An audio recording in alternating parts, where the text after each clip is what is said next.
Päällystämme nyt viimeisen osan johdosta. Aloitetaan virkkaaminen tekemällä vetosolmu aloitussilmukaksi. Viedään aloitussilmukka johdon juureen. Aseta langan häntä kulkemaan johtoa pitkin.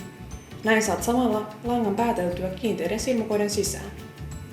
Seuraavaksi teemme kiinteitä silmukoita. Vie koukku johdon alta ja ota lanka koukulle.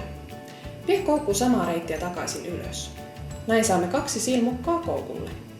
Ota lanka vielä kerran koukulle ja vie se näiden 2 silmukan läpi. Olemme tehneet ensimmäisen kiinteän silmukan.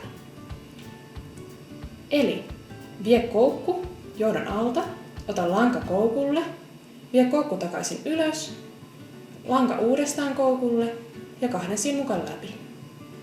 Jatka kiinteitä silmukoita, kunnes olet päällystänyt koko johdon.